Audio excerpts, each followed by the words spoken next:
Hello viewers, welcome to my channel. என் பயணம் உங்களுடன். இன்றைக்கி நம்ம ரொம்ப ஹெல்த்தியான ஒரு ரெசிபி தான் பார்க்க போகிறோம். அது வந்து மட்டன் பாயா கிரேவி தான் பார்க்க போகிறோம். பொதுவாக பாயா அப்படிங்கிறது கோட்டோட லெக் அப்படின்னு உங்கள் எல்லாருக்குமே தெரியும். அது வந்து ரொம்ப ரொம்ப ஹெல்த்தி. நமக்கு முக்கியமாக இந்த எக்ஸாம் டைமில் குழந்தைங்களுக்கு கண்டிப்பாக கொடுக்க வேண்டிய ஒரு ரெசிபி. அதுக்கு இந்த மாதிரி குக்கரில் ஒரு 2 கப் அளவுக்கு தண்ணி எடுத்துக்கலாம். அதில் 2 பச்சை மிளகாய் சேர்த்திட்டு 1 ஸ்பூன் அளவுக்கு மஞ்சத்தூள் சேர்த்தியாச்சு. அது கூடவே ஒரு 2 ஸ்பூன் அளவுக்கு இஞ்சி பூண்டு விழுது சேர்த்திக்கிறேன். இது நல்லா வந்து கொதிக்கட்டும். அது கூடவே அரை தக்காளி விதை எடுத்துகிட்டு போட்டாச்சு, உப்பு போட்டாச்சு. இப்போது நல்லா இந்த பாயா லெக்ஸை வந்து சுத்தம் பண்ணி கழுவி எடுத்து மறுபடியும் தண்ணியில் போட்டு வச்சுருக்கேன். ஒரு 5 இல்லை 6 தடவை தண்ணியை மாற்றி நல்லா அலம்பிட்டோம்னா அந்த வாசமெல்லாம் போயிடும். ஸோ அவங்களே வந்து கருக்கி கொடுப்பாங்க. அதை வந்து லைட்டாக நம்ம சுரண்டி எடுத்து 5-6 தடவை தண்ணியில் மாற்றி விட்டு கழுவிட்டோம்னா நீட்டாக அந்த ஸ்மெல்லெல்லாம் போயிடும். ஸோ இதில் போட்டு நல்லா கொதித்ததும் குக்கரை மூடி ஒரு 5லிருந்து 6 விசில் விடுவோம். முத்தலான ஆடுனா 10 விசில் விடணும், எலசுன்னா 5 விசில் விட்டால் போதும். இப்போ அந்த விசில் வர்றதுக்குள்ளே ஒரு வாணலியில் 2 ஸ்பூன் அளவுக்கு தேங்காய் எண்ணெய், அதுலேயே 2 ஸ்பூன் அளவுக்கு நல்லெண்ணெய். ஸோ ஆயிலை விட இந்த 2 எண்ணெயும் மிக்ஸ் பண்ணி நீங்கள் சேர்த்திங்கன்னா ரொம்ப டேஸ்ட்டாக இருக்கும். பே லீவ்ஸ் வந்து 2 சேர்த்திக்கிறேன், பிரிஞ்சி இலை, ஒரு 6 கிராம்பு, 2 ஏலக்காய் நல்லா தோலை வந்து உரித்து அப்படியே சேர்த்திடுறேன். பட்டை வந்து 2 பெரிய பட்டையை நல்லா பொடிச்சு உள்ள எண்ணெயில் சேர்த்திக்கிறேன். 1 ஸ்பூன் அளவுக்கு சீரகம், 1 ஸ்பூன் அளவுக்கு சோம்பு, இதெல்லாம் நல்லா எண்ணெயில் பொரியட்டும்.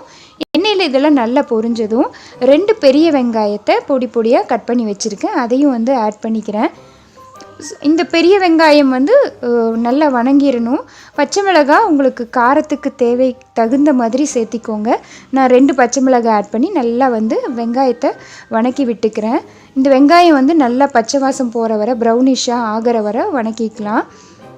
ஸோ இது வணங்கிறதுக்குள்ளே நம்ம வந்து தக்காளி 2 தக்காளியை வந்து மிக்ஸி ஜாரில் அரை மூடி அளவுக்கு தேங்காய் பல் வந்து எடுத்துக்கிறேன். ஒரு பெரிய தக்காளியை விதை நீக்கிட்டு சேர்த்திக்கிறேன். 2 பெரிய வெங்காயம் இது கூட சேர்த்திட்டேன். 1 பச்சை மிளகாய், 1 கொத்தமல்லி நைஸாக அரைச்சிக்கலாம். இப்போது நம்ம கட் பண்ணி வச்சுருக்கிற தக்காளியை வந்து இது கூட சேர்த்து இதையும் நல்லா வணக்கி விட்டுடலாம். தக்காளி நல்லா வணங்கணும், அதுதான் இந்த குழம்புக்கு டேஸ்ட்டே. இப்போது இது நல்லா வணங்குற ஸ்டேஜில் 2 ஸ்பூன் அளவுக்கு இஞ்சி பூண்டு விழுது சேர்த்திக்கலாம். இஞ்சி பூண்டு விழுது சேர்த்தி அதுவும் நல்லா வந்து பச்சை வாசம் போகிற வரை வணக்கணும். தேவைப்பட்டால் உப்பு சேர்த்திக்கலாம். நான் வந்து உப்பு சேர்த்தலை, ஏன்னா பாயா லெக்ஸ் வந்து ஏற்கனவே குக்கரில் வேக வச்சுருக்கோம், அதில் உப்பு போட்டிருக்கனால இதில் நான் உப்பு சேர்த்தலை. இப்போ ஒரு ஸ்பூன் அளவுக்கு கரம் மசாலா, கூடவே 1 ஸ்பூன் அளவுக்கு சில்லி பவுடர் மிளகாய்த்தூள், அது கூடவே ஒரு 1.5லிருந்து 2 ஸ்பூன் அளவுக்கு மல்லித்தூள் சேர்த்திக்கலாம். மல்லித்தூள் சேர்த்துறதும் இந்த பாயா குழம்புக்கு வந்து நல்லா டேஸ்ட் கொடுக்கும்.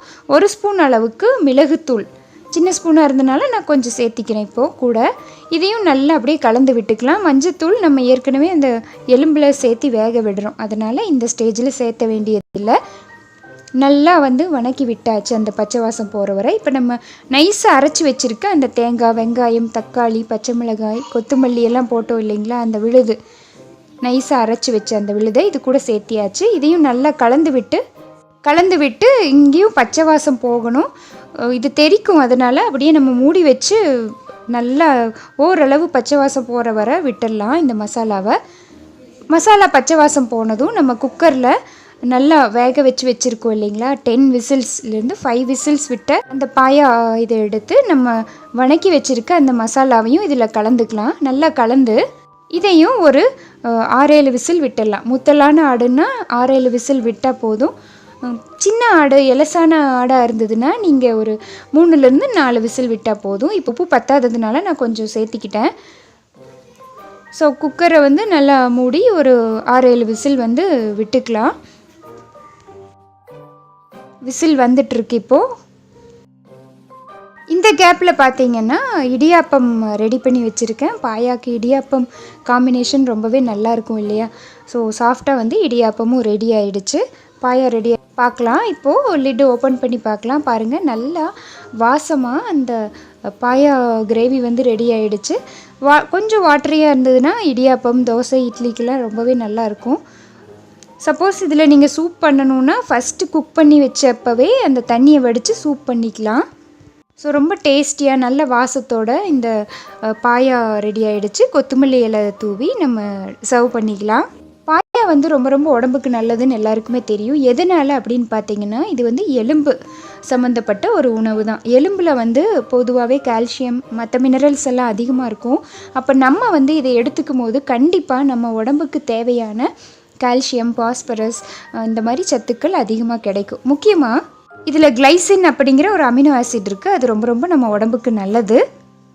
வீக்காக இருக்கவங்க, ஏதாவது பலகீனத்தில் இருக்கவங்க, சிக்காக இருக்கவங்களுக்கெல்லாம் தொடர்ந்து இது கொடுத்து வந்தால் நிச்சயமாக அவங்க வந்து எனர்ஜெட்டிக் ஆகிடுவாங்க. கண்டிப்பாக இந்த வீடியோ உங்களுக்கு யூஸ்ஃபுல்லாக இருக்கும்னு நினைக்கிறேன். ரொம்ப சிக்காக இருக்கவங்களுக்கும் எப்போவுமே டயர்டாக இருக்கவங்களுக்கும் இந்த ரெசிபி ரொம்பவே யூஸ்ஃபுல்லாக இருக்கும். இந்த வீடியோ நிச்சயமாக உங்களுக்கு பிடிச்சிருக்குன்னு நினைக்கிறேன். தேங்க்யூ ஸோ மச் ஃபார் வாட்சிங்.